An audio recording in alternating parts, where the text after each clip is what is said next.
नमस्कार दोस्तों, स्वागत है आपका हमारे YouTube channel learn English with KP sir में। दोस्तों, जो हमारी कॉम्प्लेक्स सेंटेंस की जो सीरीज चल रही है उसमें आज हम सीखेंगे कि आपका जो एडवर्बियल क्लॉज ऑफ कॉन्ट्रास्ट, इससे आप कॉम्प्लेक्स सेंटेंस किस तरीके से बना सकते हैं। किसका उपयोग करते हुए? Adverbial clause of contrast.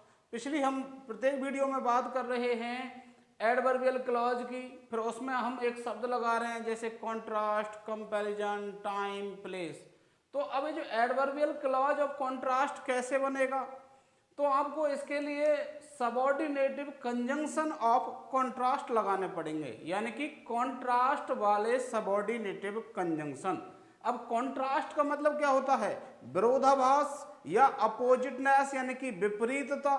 तो यदि दो सेंटेंस आपको दे रखे हैं और उनमें आपस में क्या है? विरोधाभास है, विपरीत बातें कही जा रही हैं, तो आप कौन से कंजंक्शन लगाएंगे? कॉन्ट्रास्ट वाले। और कॉम्प्लेक्स बनाना है इसलिए सबऑर्डिनेटिव। तो अब सबऑर्डिनेटिव कंजंक्शन ऑफ कॉन्ट्रास्ट है कौन कौन से? तो उनमें आपका पहला है द, और अगला है ऑल्दो, और अगला है आपका इवन इफ, और एक और है आपका इवन द। ये the, although, even if, even the, ये आपके जो चार कंजंक्शन हैं वो आपके कौन से कंजंक्शन हैं? Subordinate conjunction of contrast. यदि आप इनको किसी क्लॉज में लगा देते हैं तो वो जो क्लॉज है आपकी कौन सी बनेगी? Adverbial clause of contrast. चूंकि ये सबऑर्डिनेटिव कंजंक्शन है इसलिए वो क्लॉज आपकी कैसी बन जाएगी? सबऑर्डिनेटिव क्लॉज। और यदि जब दो सेंटेंसेस को हम जोड़ते हैं और उनमें से यदि हम एक को क्या बना दें? सबऑर्डिनेटिव क्लॉज, तो वो आपका सेंटेंस कैसा बन जाता है? कॉम्प्लेक्स बन जाता है। तो इस तरीके से साथियों हम अब क्या बनाएंगे? Complex sentence. तो आइए उदाहरणों से देखते हैं कौन से सेंटेंस? कॉन्ट्रास्ट वाले। अब कॉन्ट्रास्ट वाले सेंटेंस हैं तो कॉन्ट्रास्ट वाले ही कंजंक्शन कॉम्प्लेक्स बनाना है, इसलिए सबऑर्डिनेटिव कंजंक्शन। जब हमने कॉन्ट्रास्ट वाला एडवर्जेटिव जो कंजंक्शन से देखे थे उनके माध्यम से जो हमने दो सेंटेंसेस को जोड़ा था तो वो क्या बना रहे थे? कंपाउंड सेंटेंस बना रहे थे, क्योंकि वो कंजंक्शन कैसे थे? कोऑर्डिनेटिव कंजंक्शन थे। अब हमें किसका उपयोग करना है? सबऑर्डिनेटिव का। तो आपका क्या बन जाएगा? कॉम्प्लेक्स सेंटेंस बन जाएगा। तो देखते हैं उदाहरणों से। पहला सेंटेंस है सी वॉज सिक, वह बीमार थी। सी फिनिश्ड द टास्क, उसने काम को पूरा किया। अब देखिए इधर तो कोई महिला या लड़की है जो क्या है? बीमार है, और इधर के साइड में उसने काम को फिनिश किया है। जनरली क्या होता है, कोई व्यक्ति बीमार होता है, वह रेस्ट करता है, उससे काम किया नहीं जाता है, लेकिन यहाँ पर आप देख रहे हैं बीमार होने के बावजूद भी काम का पूरा होना पाया गया है यहाँ पर। तो इसलिए दोनों सेंटेंसेस में क्या है? विरोधाभास है, कॉन्ट्रास्ट है।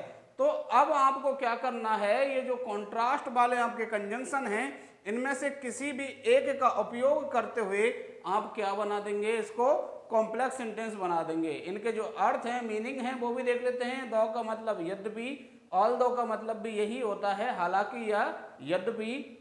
इवन इफ का मतलब होता है भले ही या चाहे। इवन दो का मतलब होता है चाहे। तो ये इनके अर्थ होते हैं। तो अब यहाँ पर हम इस सेंटेंस को, इन दोनों सेंटेंसेस को जोड़ करके एक सेंटेंस बनाना चाहते हैं, तो इनमें से उपयुक्त कौन सा रहेगा? उसके लिए हम थोड़ा सा अर्थ लगा करके देख लेते हैं, इन दोनों सेंटेंसेस का मीनिंग देख लेते हैं। और वो क्या बनेगा? यद्यपि वह बीमार थी या हालांकि वह बीमार थी, सी फिनिश्ड द टास्क, उसने अपना टास्क पूरा किया।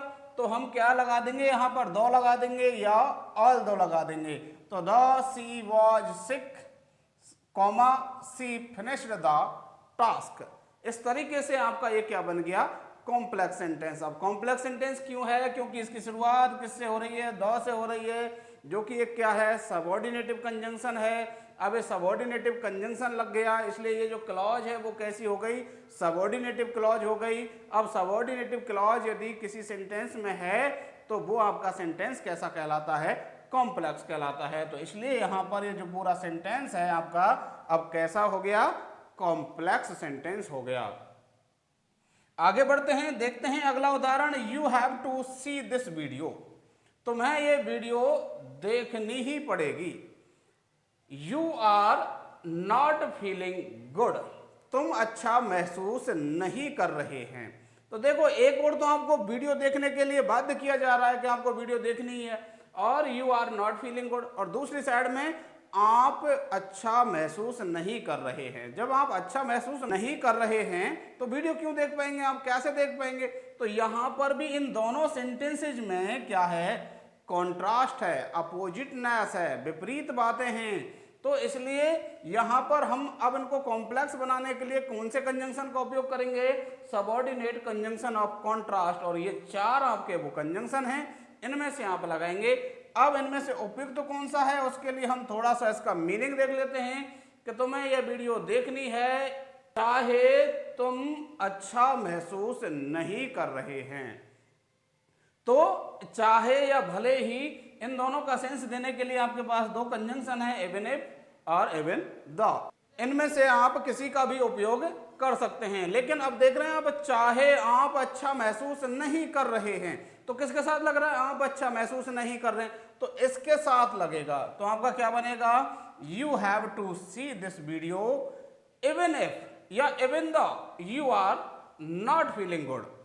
तो इस तरीके से आपका ये कॉम्प्लेक्स सेंटेंस बन गया, क्योंकि इसमें ये इवन इफ नामक जो सबऑर्डिनेटिव कंजंक्शन है इसका उपयोग हमने कर लिया। आगे बढ़ते हैं, अगला सेंटेंस है ही वर्कड हार्ड, उसने कठिन परिश्रम किया, खूब मेहनत की। ही डिड नॉट सक्सीड, वह सफल नहीं हुआ। अब देखिए यहां पर 2 काम, एक साइड में तो उसने क्या किया है, हार्ड वर्क किया है, और दूसरी साइड में वो सफल नहीं हुआ है। जबकि होना क्या चाहिए था, हार्डवर्क करने की वजह से उसको सफल हो जाना चाहिए था। तो आप इस सेंटेंस को अब देखो हिंदी में हम कैसे जोड़ सकते हैं, क्योंकि इसमें क्या है, कॉन्ट्रास्ट है, इधर हार्डवर्क इधर असफलता। तो हार्डवर्क के साथ तो क्या चलती है, सफलता। अब यहाँ पर क्या है, असफलता। तो इन दोनों में क्या हो गया, कॉन्ट्रास्ट हो गया। अब कॉन्ट्रास्ट के लिए आप इन चारों में से कोई सा उपयुक्त ले लेंगे। अब थोड़ा सा अर्थ करके देख लेते हैं कि हालांकि उसने कठिन परिश्रम किया वह सफल नहीं हुआ, या यद्यपि उसने कठिन परिश्रम किया वह सफल नहीं हुआ। तो आप लगा दीजिए दो या ऑल्दो में से कोई सा।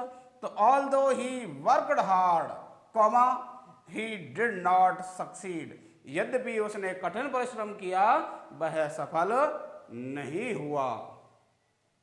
अगला है आपका ही इज वेरी ओल्ड, वह बहुत वृद्ध है। ही कैन रन फास्ट, वह तेज दौड़ सकता है। अब देखो यहां पर भी 2 सेंटेंस हैं आपके सामने कि एक तो व्यक्ति कैसा है, वृद्ध है, और वह काम कैसा कर रहा है, तेज दौड़ने का। अब वृद्ध व्यक्ति, बहुत ज्यादा जो वृद्ध है, वह तेज कैसे दौड़ सकता है? तो ये तो दोनों बातें कैसी हो गई, कॉन्ट्रास्ट वाली हो गई, विपरीत अर्थ वाली हो गई।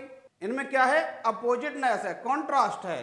तो इसलिए हम कौन से कंजंक्शन का उपयोग करेंगे, कॉन्ट्रास्ट वाले कंजंक्शन। तो अब देखो अर्थ लगा के देख लो, he is very old he can run fast, यानी कि यद्यपि वह बहुत ओल्ड है वह तेज दौड़ सकता है। तो यद्यपि या हालांकि, तो उसके लिए आप क्या लगाएंगे, although he is very old comma he can run fast.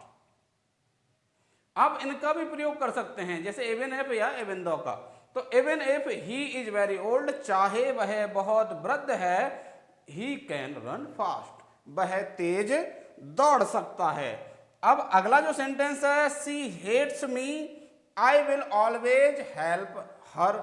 अब देखिए इधर वह मेरे से घृणा करती है, नफरत करती है, और एक सेंटेंस कह रहा है कि मैं उसकी हमेशा मदद करूंगा। जबकि होना क्या चाहिए कि कोई व्यक्ति किसी से जब घृणा करता है तो क्या वह उसकी मदद करेगा, बिल्कुल नहीं करेगा। लेकिन यहाँ पर दोनों कॉन्ट्रास्टिंग सेंटेंस दे रखे हैं, दोनों में आपस में क्या है, विरोधाभास है। तो इसलिए आप यहाँ पर कौन से कंजंक्शन लगाएंगे, सबऑर्डिनेट कंजंक्शन ऑफ कॉन्ट्रास्ट लगाएंगे। तो अब आपको ये बिल्कुल समझ में आ गया होगा कि बनेगा कैसे।